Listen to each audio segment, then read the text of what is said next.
सभी को मेरा प्रणाम। युज योगिनी यूट्यूब चैनल पर आपका स्वागत है। तो आज हम बात करेंगे योग के बारे में। आजकल के टाइम पे लोग योग नहीं योगा बोलते हैं, जो कि कुछ भी नहीं होता। योगा कुछ नहीं है, इसे योग बोला गया है। YOGA इंग्लिश में लिखा जाता है, लेकिन वो लिखा हुआ योग ही है, लेकिन हम गलत पढ़ते हैं उसको। योग शब्द का अर्थ होता है मिलना, जुड़ना। जब दो चीज़ों का मिलन होता है उसे योग कहते हैं। संस्कृत के युज धातु से बना हुआ है ये शब्द योग। जब आत्मा का परमात्मा से, मन का शरीर से मिलन होता है उसे योग कहते हैं।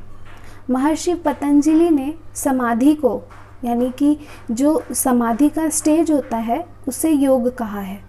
महर्षि पतंजलि ने अपने योग दर्शन में 1.2 में ये कहा है कि योगस्य चित्त वृत्ति निरोध, यानी कि योग से चित्त के वृत्तियों का निरोध होता है।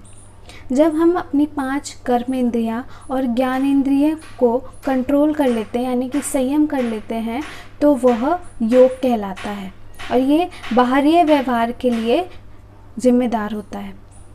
और जब अंतःकरण व्यवहार के लिए मन, बुद्धि और अहंकार, इन तीनों पर जब एक व्यक्ति संयम पा लेता है तो वो एक योगी की अवस्था कहलाती है। योग की हिस्ट्री को जाने तो श्री कृष्ण ने भागवत गीता के 4 अध्याय में पहले, दूसरे और तीसरे श्लोक में यह बताया है कि ये जो योग का ज्ञान है ईश्वर ने सूर्य देव को दिया था। सूर्य देव ने मनु को दिया था, जो कि मनुष्य का पिता कहलाता है। मनु ने इक्ष्वाकु राजा को दिया और इक्ष्वाकु राजा ने ऋषियों को।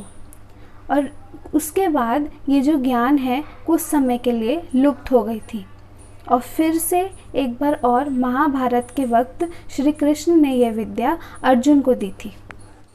योग एक तरीका है भगवान से जुड़ने का, मोक्ष को प्राप्त करने का। योग कई प्रकार का होता है, जैसे राजयोग, ज्ञान योग, कर्म योग, भक्ति योग, हठ योग और महर्षि पतंजलि का अष्टांग योग। ये सभी तरीके हैं भगवान को पाने के। अच्छे कर्म करके और भगवान की भक्ति करके, अपने इंद्रियों को संयम करके भगवान को पा सकते हैं और मोक्ष की प्राप्ति कर सकते हैं और बहुत सी सिद्धियां भी पाया जा सकता है।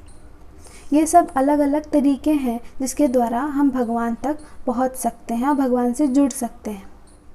धन्यवाद। अगली वीडियो में हम योग के अलग अलग प्रकार को डिटेल में समझेंगे।